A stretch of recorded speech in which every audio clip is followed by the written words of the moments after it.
Magandang umaga, Pilipinas. Narito ang magiging lagay at taya ng panahon ngayong Webes at sa mga susunod na araw. Sa kasalukuyan, naasahan natin ang patuloy na pag-iral ng southwest monsoon o hanging habagat kung saan particular na apektado nito ang central at southern portion ng Luzon. Samantalang kung ating mapapansin ang mga kaulapan dito sa may silangang bahagi ng Mindanao na magdudulot ng mga maulap na kalangitan na may kalat-kalat na pag-ulan, pagkidlat at pagkulog ay dulot naman ng Intertropical Convergence Zone o ITZZ. Para sa magiging lagay at taya ng panahon ngayong araw, aasahan pa rin natin dulot nga ng southwest monsoon ang maulap na kalangitan na may kalat-kalat na pag-ulan, pagkidlat at pagkulog, partikular na yan dito sa may Kalayaan Islands at sa Palawan. Samantalang ang Metro Manila naman at ibang nalalabing bahagi ng Luzon, aasahan natin ang bahagyang maulap hanggang sa maulap na kalangitan, ngunit may mga posibilidad pa rin yan ng mga pulupulong pag-ulan na kuminsan ay may pagkidlat at pagkulog. Para naman sa magiging agwat ng temperatura, asahan natin dito sa may Philippine Rise, maglalaro sa 25 to 35 degrees Celsius. Dito sa Kawayan, naasahan ng 24 to 35 degrees Celsius. Sa Baguio, aasahan ng 17 to 24 degrees Celsius. At dito naman sa may Pampanga, aasahan natin ng 24 to 33 degrees Celsius. Dito sa Metro Manila, aasahan ng 23 to 33 degrees Celsius. At dito naman sa Lipa, asahan natin maglalaro ang temperatura sa 25 to 32 degrees Celsius. Dito sa Legazpi, aasahan natin ng 25 to 33 degrees Celsius. Sa may Kalayaan Island, aasahan ng 24 to 30 degrees Celsius. At dito sa Palawan, aasahan natin ngayong araw ang temperatura ay maglalaro sa 25 to 31 degrees Celsius. Dito naman sa Kabisayaan, naasahan din natin ngayong araw ang buong Visayas ay patuloy na makakaranas ng bahagyang maulap hanggang sa maulap na kalangitan. Ngunit may mga posibilidad din yan ng mga pulupulong pag-ulan na kuminsan ay may pagkidlat at pagkulog, lalo na sa dakong hapon o gabi.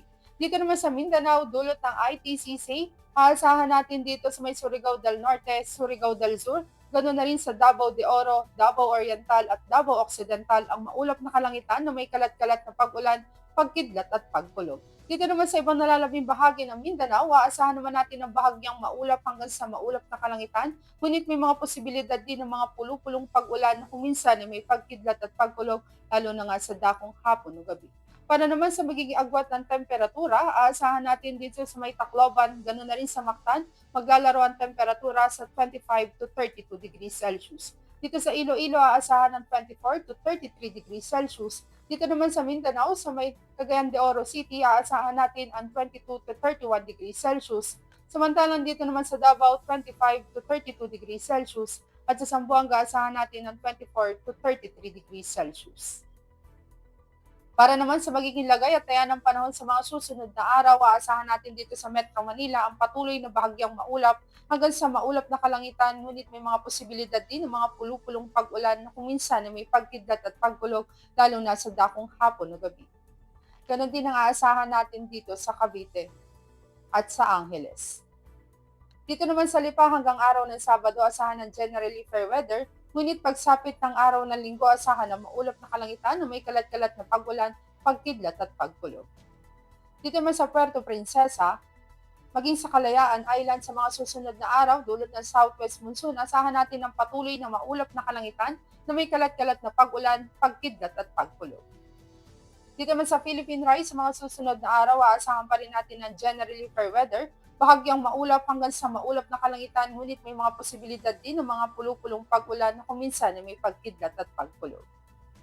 Dito naman sa Lapu-Lapu, generally fair weather din ang aasahan hanggang araw ng Sabado, ngunit pagsapit ng Linggo, asahan natin ng maulap na kalangitan na may kalat-kalat na pag-ulan, pagkidlat at pagkulog. Dito sa Davao, dulot naman ng ITCC, asahan natin ng patuloy na maulap na kalangitan na may kalat-kalat na pag-ulan, pagkidlat at pagkulog sa mga susunod na araw.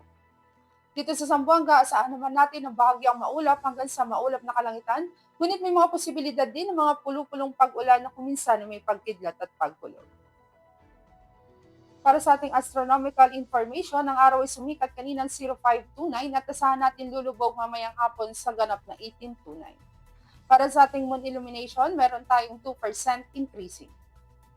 At yan ang latest update natin sa weather. Para manatiling updated sa lagay at taya ng panahon, i-follow lamang ang Air Force Weather Center sa aming mga social media accounts.